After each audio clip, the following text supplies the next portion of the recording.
you for having us. Yeah. Um, well, I've got these questions which we'll go to, but if there's any sort of I've obviously introduced you both there, but any sort of introduction you both want to give to your association with the technique and sort of yeah, maybe obviously Ivana as the founder and Christina as someone who's has used this technique, you could just sort of start with giving, you know, a bit of an overview of your connection to it. Well, Uh, I will just start with what it's about. I'm just going to give a brief overview, which is most techniques are based in opening up, your inner work and the pain, the trauma, and the things that you live with from the past or and present. And I just felt when I was an actor that that was really hard to do. It was depressing. It was made me feel bad. And I said someone needs to create a technique that allows us to be empowered by our pain, to use our pain, insecurities, and fears as the powerful fuel that it is to overcome and win with it. So I'm winning in spite of and because of the things that have happened to me and the issues that I have. And so it allows us to be empowered by it, not only as the characters that we play or we write or that we direct, but to also it finds its way to bleeding into your real life and being able to um, see life differently, that we don't have to feel sorry for ourselves or self-destruct with it or be defeated by the things, but actually be energized by it and empowered by it and be able to like go, I'm a winner because of this. I'm a survivor because of this. How do you do that? It's a 12-step technique. The new updated, revised copy of The Power of the Actors, what everybody should get. It also is and I voiced it using the 12 steps, by the way. It's funny, it's everything. Anyway, so the point is that in the 20 years that I wrote the original book, there's so many revelations. There's so many things from having done workshops all over the world, figuring out that people are people are people, and culture really is incidental. It's because our needs and then what makes us international is that we relate to all people all over the world. So how to primarily really look at your characters from the human experience as opposed to finding, plot points. And so how do we do that? Again, there's 12 steps to do that. Again, when I was acting, I found that all these wonderful techniques were very philosophical, and there was a lot of like, you know, theory, a lot of theory, but I didn't know how to tangibly apply that theory into actual performance. And so I created a way to do that, to be able to not only explore the win, in spite of because of the pain that with the characters in and their personalizations create our ability to be able to make it live it out, but also feel the empowerment ourselves personally, pass it along to our audience, and and so that everybody feels empowered by the journey that you've created. So that's the bottom line of the technique. And Christina. I met Ivana in 2007, which is almost 20 years ago. Can you imagine that? I can't believe it's 20 years. And And I was London, struggling in London. London. And I Yeah. was a struggling actor. And it was through Ivana's technique that I completely bow down to Ivana because it's through her technique that I started to earn a living from acting. And like Ivana mentioned, it does bleed into real life. Like, not only have I managed to create a career from acting, I have also healed relationships, key relationships, mother, father, um, grandfather relationships through using this technique. So it's kind of a you get the side result of not only just your career, but is that you have a more enriched, empowered life as well as a person. Um, Wow. and I think what stood out for me with this technique as an actor auditioning and competing was that there is no competition when you use this technique, because you're using your own inner world, which nobody else can bring to the room. So they either love you and they want you, or they don't. But nobody else can bring what you bring with the Chubbuck technique.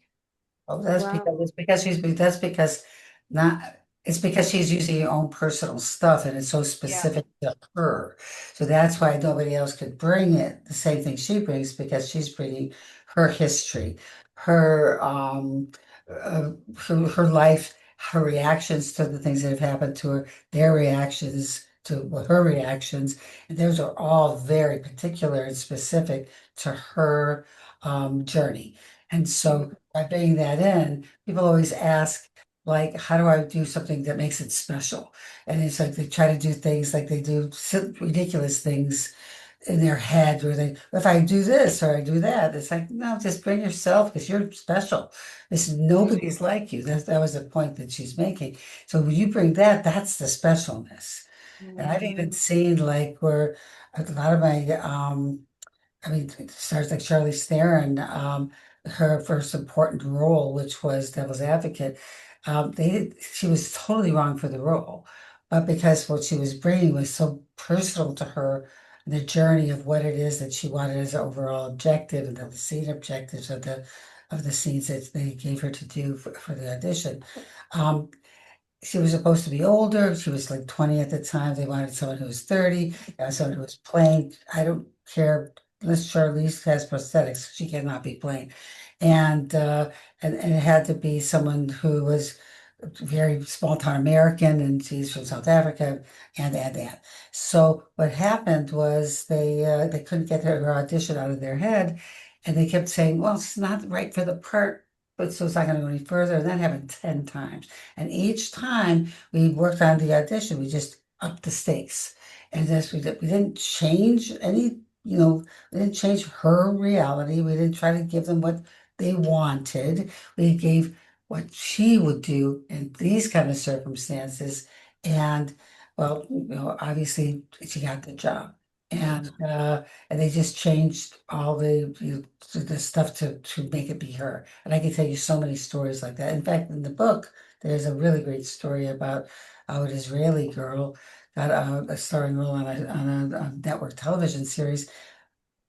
She's Israeli. They wanted a girl from the South in terms of the South of America, South in America, which is very specific. They wanted a Southern accent, the whole thing. And she said, I can't do that. I'm just going to be me going after it. And well, long story short, she got the job. And I mean, it's a big show, and it's Law and Order, So, so the thing is that it's like there's a lot of stories like that in the book about how to apply that and do that. But that's a really good point, Christina. Wow, well, it just sounds so brilliant, that point about how much it sort of transformed your own personal life there, Christina, and bringing that authenticity into your work, and that sort of idea, but how do you apply it of I'm me, no one else can be me, and this sounds like it really gives you the skill, the techniques and the steps towards it, empowering yourself and enabling, yeah, just you, who you are, to shine through these characters.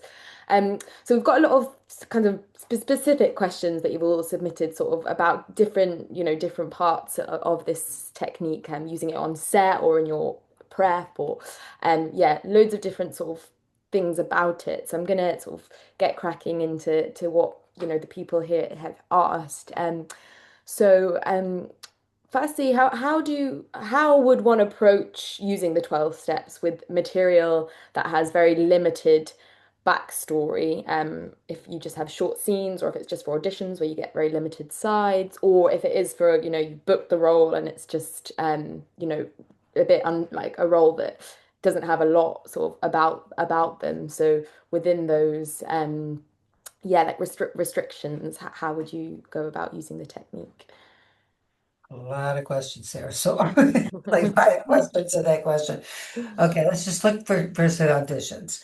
They may only give you a couple page sides, but they also give you a description of the character.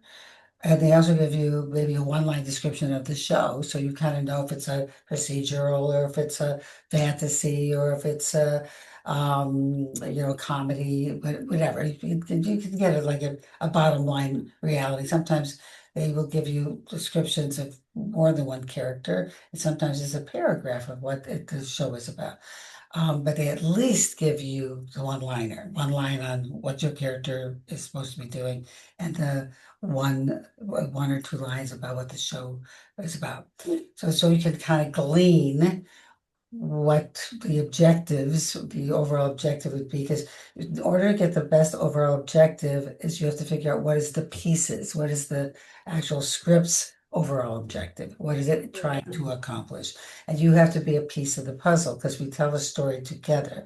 The director, writer, and actor, we tell a story together, and they're looking for somebody. That's why sometimes you could do a great performance, but you're not going to fit into the world. You have to just look at that one liner, and this is auditions, and it's also true of a small part. What is the script? What is the script's overall objective? And then put yourself into telling that story, and they go, okay, we want somebody that's going to be able to tell this story authentically. Okay, so then you have to then take in the primal reality of human behavior. That's why my work is based in human. I've studied this what I studied in college, behavioral science, psychology, and cultural anthropology. So the idea of the history of human behavior, human needs and stuff. So if you just take the human experience and then make it be something that's relatable to everyone, then it will fit in. Because you're not trying to get the perfect cop, because there's only a few, police officers. Only the small percentage of people who are police officers will be invested, so you have to do is make it be, I really want my power back, or I really need to make this person prove they can love me without hurting me, or things that are like just primal issues. I want this person to fall in love with me. I want this person to make a commitment to me. Whatever it is that, is like really basic, stuff that will help people just feel like, because, don't forget casting people and producers, directors, they're just people. So if they're relating to you, they're enjoying your performance, they're just people like you would watch a TV show, go, I'm not into it, or I'm into it. So you just got to make them be into it as people relating to people. There's a whole chapter about the auditioning process in the book. Anyway, Christina, any thoughts on this? Yeah, I think for me, the audition process, exactly like you said, I would normally choose, like if it's like a cold read, say, like you've gone to an audition and you've got one scene that they've given you right there and then, I would, which has happened to me a few times actually, I would literally see what comes to mind, just go with instinct, but just choose a scene objective. Choose the scene objective and just go for it. Like that's the most important thing, I think, as the actor, is just the scene objective. What are you after? And go after it and try to win it. And it might be the wrong choice for that particular audition, but then they'll tweak you, give you something else to do, and then you just go with that 100%. And then if you have time to think about it, I would say the substitution is a really good one as well to put in if somebody comes to mind with that scene objective in that moment. Those two are really strong, easy to go to tools when you're on the spot and you need something quickly. Okay, great. Yeah. And one of the other questions actually, which sort of we could go to quite easily is if you do have some time to prepare for an audition and maybe it's not, really underwritten, there is stuff there, but obviously maybe your time is a bit more squeezed than it would be. Well, it's obviously sometimes squeezed when you do get the role, but Yeah. the question was how much of the 12-step process do you recommend actors complete for auditions, and where can we streamline without losing depth? The overall objective, you have to tell the story. It's most important, beginning, middle, and end. that's because that we're storytellers. Our part in being a storyteller is key. We're not just there to show how much feelings you have and how well Mm, you can emote, because bottom line, anybody can ultimately emote about anything. But yeah. very few people understand how to tell a good story. And Mm, the most important tools that you always have to have, which is overall objective, which tells the story of the whole piece of what you want through the time period of the script. The scene objective, which supports the overall objective, so you're telling the same story. And then obstacles, which is the first three steps. Obstacles are to so that you tell a story that has a dramatic reality. Conflict creates drama. If it's too easy, who cares? If it's really a struggle and you have to do this, that, and the other thing to overcome and get what you want, and oftentimes you fail because it's such a struggle because you have to put those obstacles in. That's three absolutes you have to do. The rest of the stuff is there for you to utilize, in terms of the audition situation. You should be able to use all 12 steps in when you're working. Because it doesn't take that much time. Because it's really basically breaking down the human, the human journey from being primal human beings. But for the auditions, it's like sometimes the substitution will really help make you go through it. Just pick the things that you feel are going to best serve the first three steps. And mm, uh, but telling the story, most important. I'll mm, say one thing that helps me in auditions, especially if I'm nervous and it's a big one, big, a lot of pressure, is mm, place. Because it takes away, it takes away the fact that there are people there watching me, judging me. I'll make that fourth wall something else, a place that is connected to my scene objective and my substitution. Um, mm. and then it helps ground me in the moment sometimes when I'm nervous. So that's Yeah. definitely Get one So tip. away from the place that you are. Yeah. The places describe how to do that in the book, because it's not a long process, but it's a process to understand how to do it, because it takes literally 3 seconds to actually apply it.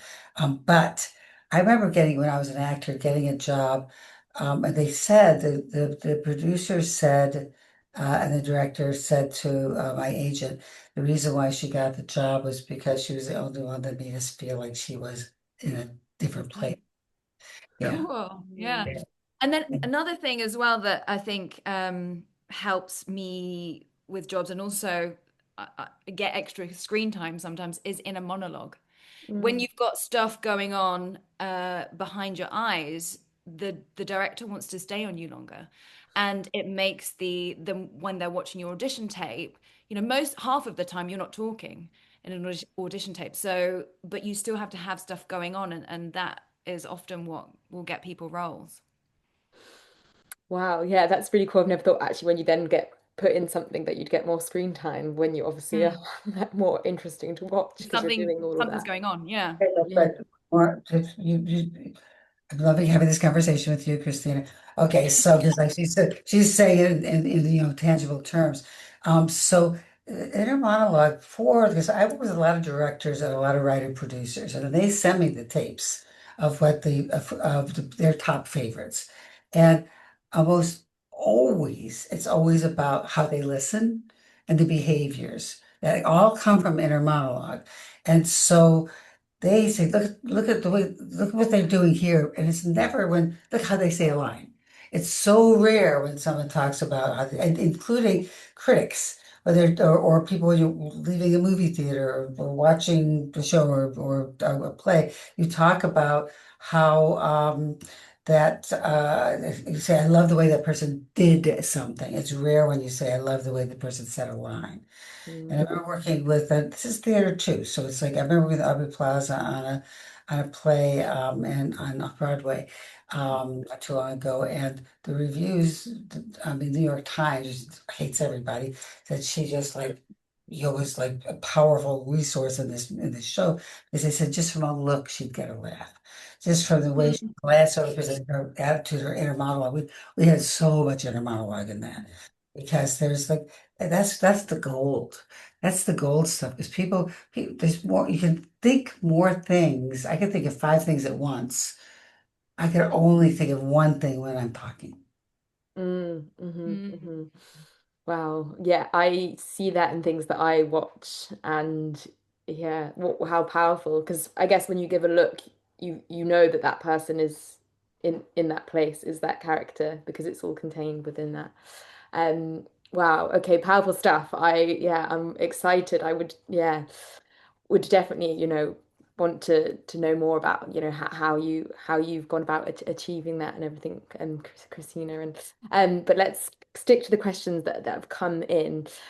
So for now, what do you have advice on staying emotionally available and truthful during long shooting days without burning out or repeating yourself? Well, if you do, like, my problem is if you're not going after something, it will dry up because your body, I'm just going to give science lesson right now.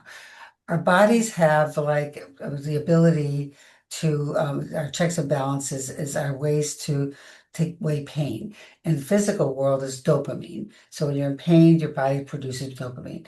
And emotional pain, it's the conscious mind creates a negation, a denial, different narrative, where your subconscious is where the truth is. Your conscious mind is there to keep you from feeling the horrors that subconscious contains and and allows you to not feel. So what happens when an actor tries to pump up all these feelings, your body's going, I don't want to do that. And Mm. so your conscious mind comes in and says, we will stop that from happening. So then all an actor does is goes, I'm trying to feel this. So all it's going to be is going to look like you have to take a bad, I don't know, poop. And so the thing is, but you can't take a poop and you're constipated. And it's like the same thing. You're emotionally constipated. So you're trying to push it out and it looks like that. So my system is a way to you're going after things and you're triggering it with all the inner work that you've done. And so all you have to do is go after, because when we're in the midst of, because our natural, and science lesson, our natural point of what we do is we are trying to, the survival instinct is trying to accomplish. We are naturally trying to get things. So when we get put the triggers of why we want those things so badly, whatever the objective is, our emotions just come and they come in ways that surprise you. And they'll keep having different reactions. Each take will be different. Each setup, there'll be a little bit difference to it, which gives I love when my actors send me emails from the director saying, I'm in the editing bay and I have an embarrassment of riches here. I don't know what to pick. It's so good. It's all so many things. But you have to go after things. If you try to just pump up emotion, it will dry up. And it'll also look bad when you're trying to push it out. So it's like, it's not human. We're trying to recreate the human experience. And the human experience, we don't sit there and try to feel bad things. That's just antithetical to the human experience. And so watching someone try to overcome and win, it's like, not only does it give you more emotional reality, but it also feels good. Okay. Wow. I want Christina to talk about it because like we use some pretty dark stuff, but we use it to win with, Oh so yeah, I've never had a problem like, feeling exhausted from the emotion. I feel the opposite, as Ivana was saying. After I've had like a big emotional scene, the release, because your body's releasing all of because it's real trauma that I'm reliving or going, not reliving, that I'm working that's through processing. I'm processing. It's like my body's processing. And so it's healing, it's cathartic because I'm not just processing that in the scene, I'm processing it in real life because for all my mind knows, the person stood in front of me is the person who created that issue, that trauma in me. And so I end the scene, I might have been in floods of tears, but I end the scene refreshed, revitalized. I've got energy. mhm, Um, yeah, I've never had a problem bringing up the emotion. The only thing is sometimes if you don't fully let go, if you don't fully, which is the 12th step in the technique, if you don't fully let go, that can sometimes lead to you trying to push it out because it, you know, you're not trusting that it's there already. And if you've done enough work and enough rehearsal and preparation, it should all be there. But it is it's a harder step for me because it's like just like, okay, it's done, let it go. And what I do actually, I don't know if I've ever told you this, Ivana, but I just allow like a white light to go through me just before. Like I'll do my prep, I'll do the first few, you know, preps, remind myself of my substitution during rehearsal. I'll remind myself of my scene objective and the place. I'll just go through all my inner work during the rehearsal. But then when the actual camera's rolling, I just allow a white light to go through, and that helps me to just let go. And then I just say to myself, whatever happens, happens. If I fail, if I fuck up, I fuck up. And then action. Al Pacino once said, he said, I make a lot of choices and I hope that they work. Exactly. Yeah. Yeah. Because But the you thing just is, don't know. Yeah. just don't know, but you don't know, but the chances are if you let it go, it's going to come Mhm. up with something that you didn't expect. And Always, always. Yeah. those wonderful moments where you go, like, where did that come from, are the best. And that's Yeah. when you do the zone. And the zone is the best drug ever. I mean, there's no drug like the zone, like the actor's zone. You just Yeah.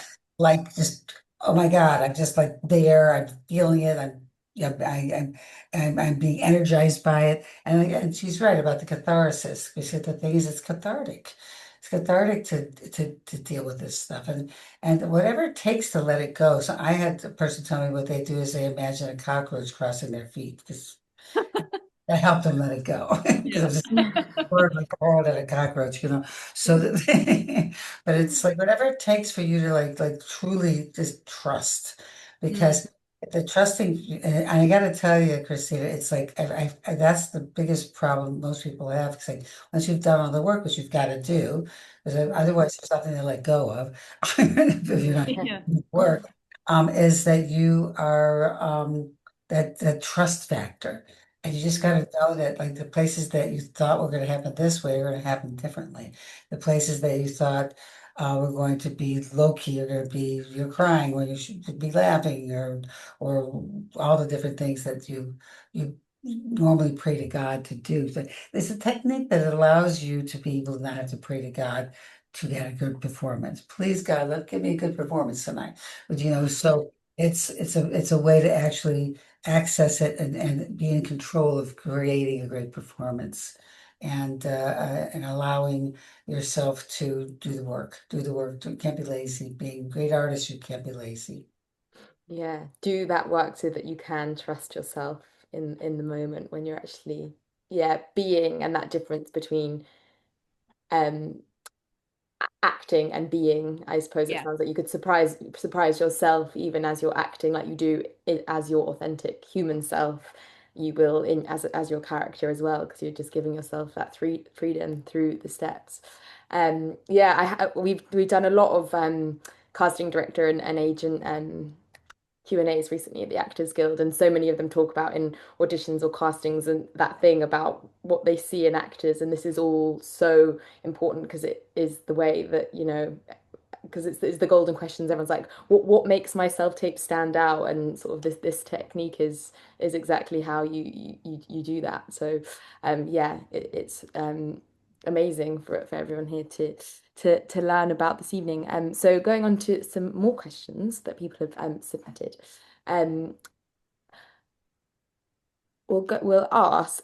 Yeah, this is sort of on set. How do you balance emotional preparation, and I suppose all those things that we've been talking about, letting go and being a character, with the technical demands of filming, like hitting your mark, continuity, and camera awareness? Well, first of all, you shouldn't have to like spend 2 hours pumping up emotion. The moment before part of the technique is if you're using current things that may have been created a long time ago, but you still feel them. They're in real time. They're unresolved issues. So if that's the case, it should take 30 to 60 seconds to do the moment before. And the moment before is the event.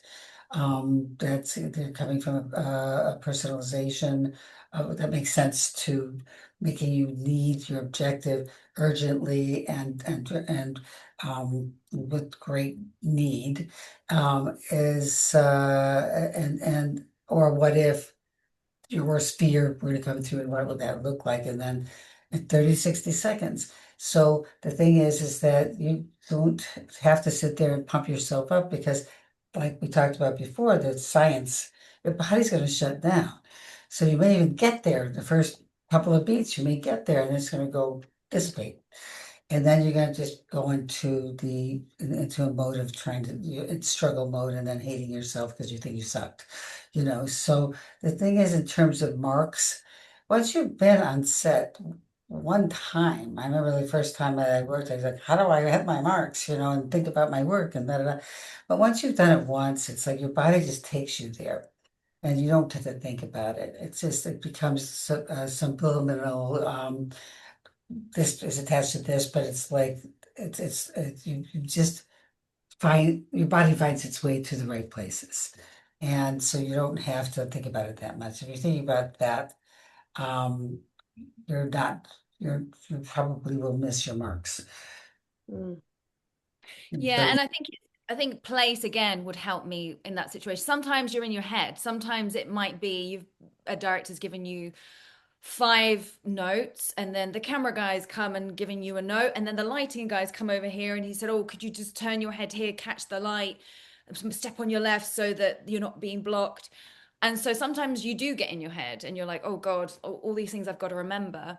Mm. But I think with that, what helps me again, going back into the moment before, making sure my need is strong for the scene, and then on top of that, I would sprinkle the place to help me really feel in the moment, to help me forget about the lights and about the mark and about, or sometimes it's endowing an object.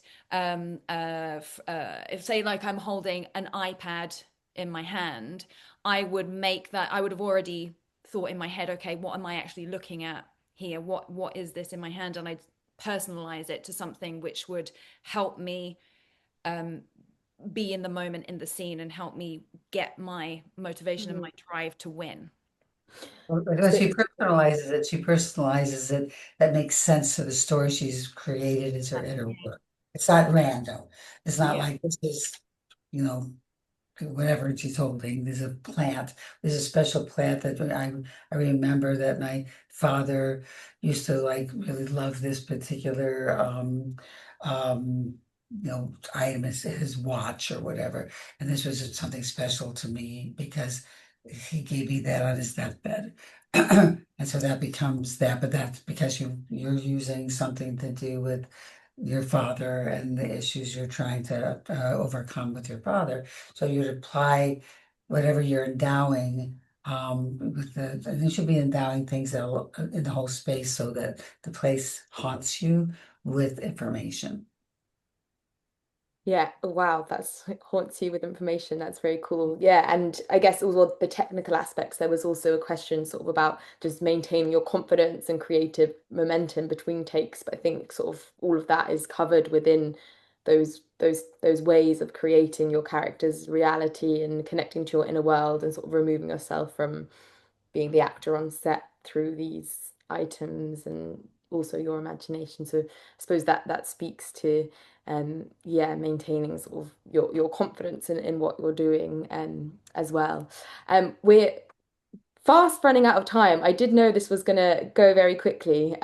So I'll just ask a last couple of questions. And yeah, we'll get through as much as we can in the next 5 minutes, if Pick that's the okay. best one. Yeah, well, we've We covered take quite a 5 minutes few, to but answer all of I them. think quite an interesting one is when playing characters whose actions or morals are challenging, how does the technique help actors stay grounded without judging the character? I do think this is interesting because obviously you're talking about a lot of bringing your own self and history and everything to it. So yeah, how does the technique work with someone who might be, morally questionable? First of all, as an artist, you cannot judge.